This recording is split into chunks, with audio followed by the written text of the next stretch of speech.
This is the Manitou 100 VJR. Those who intend to use any machine with characteristics of weight, height, width, length or complexity which differ significantly to the training they have received should ensure that they receive a familiarisation to cover the differences. It is the employer's responsibility to ensure that all operators using equipment are adequately trained and familiarised to comply with current health and safety legislation. Machine-specific familiarisation should follow on from basic training and cover the manufacturer's instructions and warnings, features of the specific model, control functions, safety devices and emergency lowering procedures. All of the above are to be found in the operator's manual supplied with the machine. The length of the machine is 2.824 meters. The height of the machine is 1.994 meters. The working height of the machine is 10 meters. The maximum horizontal reach is 3 meters. The width of the machine is 99.8 centimeters. Indoor capacity is 200 kilograms, which is 2 people. Outdoor capacity is 200 kilograms, but it is restricted to 1 person only. For alternative heights and measurements, please refer to the information supplied in the operator's manual. Please ensure you carry out a thorough pre-use inspection before operating the machine. If a malfunction is discovered, the machine must immediately be isolated, tagged and removed from service. Be sure that the operator's safety and responsibilities manuals are complete, legible and in the storage container locked in the platform. Locate the thorough examination certificate, ensuring that the machine is within its last 6-monthly date. Decals are located around the machine. Familiarise yourself with the different decals, ensuring that you understand items such as safe working load, wind speeds, floor loadings, crushing points.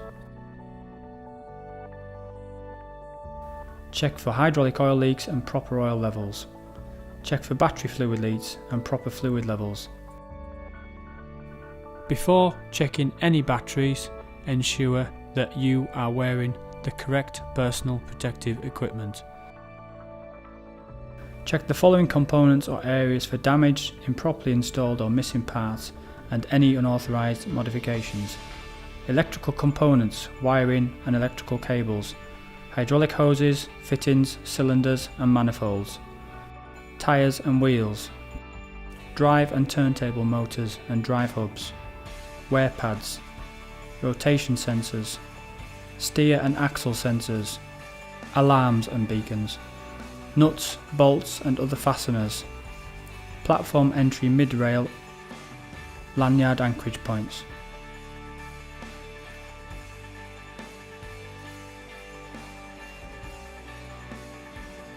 Hydraulic ramping.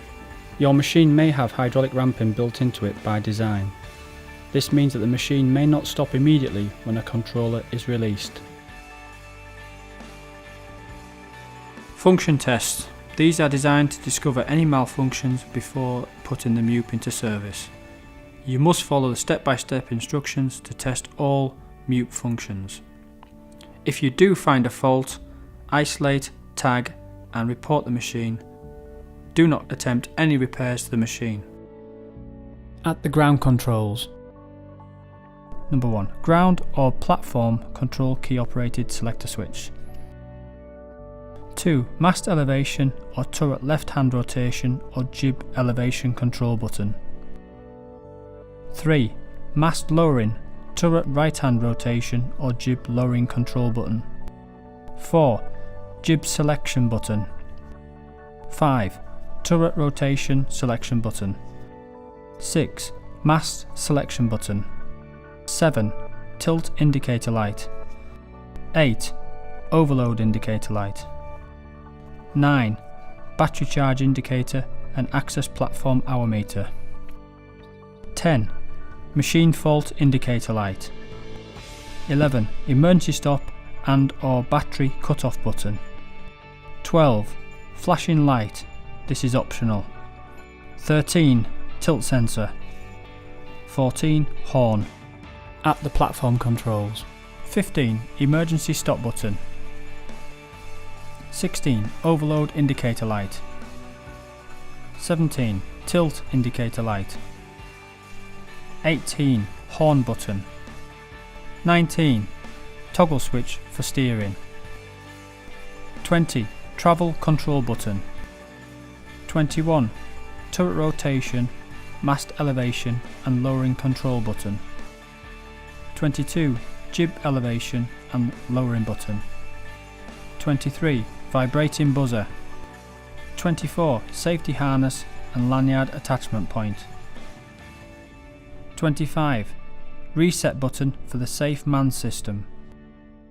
26. Safety edge for the safe man system. 27. Optional blue flashing light. The machine utilises two function enable buttons which are located in the bottom right hand side of the control compartment. You will notice on the ground control panel there are three black lines indicated with an arrow. These indicate the function that will operate when the enable button is pressed. To test the function enable capability of the machine, press each button without holding the function enable button. As you are not holding the function enable button, no function should operate. By pressing the control button 2 and one of the selection buttons simultaneously, you will either elevate the telescopic mast, rotate the turret to the left,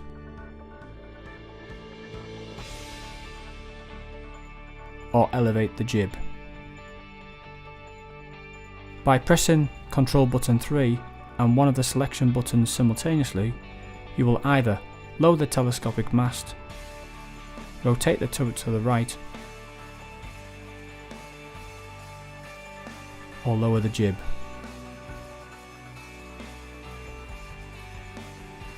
Now press and hold the function enable button and test each function through a full cycle to ensure it's working correctly.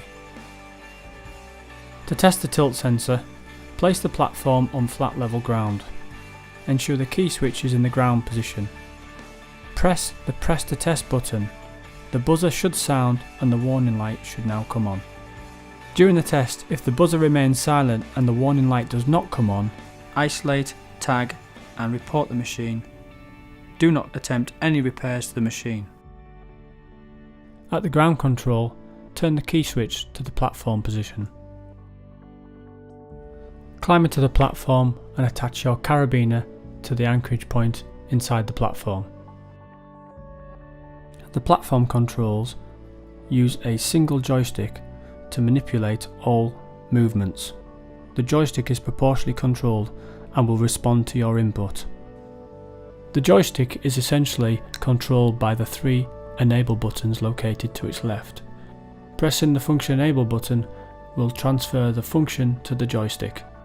The green light will illuminate in the control function which has been selected. On the front of the joystick is an enable trigger. If you do not press the trigger, no functions will work. To test the drive, push the function enable button and now using the colour-coded arrows on the chassis, hold the enable trigger and push the drive control lever in the white direction. The machine will now move forwards. Repeat the process for the reverse direction, which is indicated by the black arrow. The steering is controlled by two buttons on top of the joystick. Again, to enable this function to work, you must hold the function enable trigger in, which is located in front of the joystick. Now holding button 20, which is the travel control button, check that the steering turns left and right. To raise or lower the mast, push button 21. Now hold the function enable trigger. Push the control lever forward or backwards.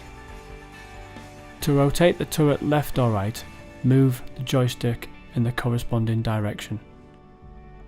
To elevate or lower the jib, push the Function Enable button 22.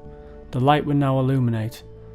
Now hold the Function Enable trigger and push the joystick forwards or backwards to raise or lower the jib. To test the elevated drive speed, elevate the main turret. Now select the drive function, push the joystick forwards and backwards. The drive speed should now be considerably slower.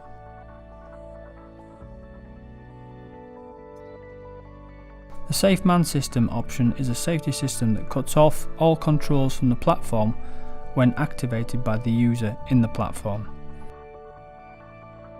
Every time the platform is powered up, the system is checked. A beep sounds and the blue light flashes. When pressure is applied to the safety edge, the system cuts off all platform controls. The blue flashing light indicates and the horn is sounded. If the user stops applying pressure to the safety edge, press once on the platform's off reset button, which allows the user to retake control of the platform controls.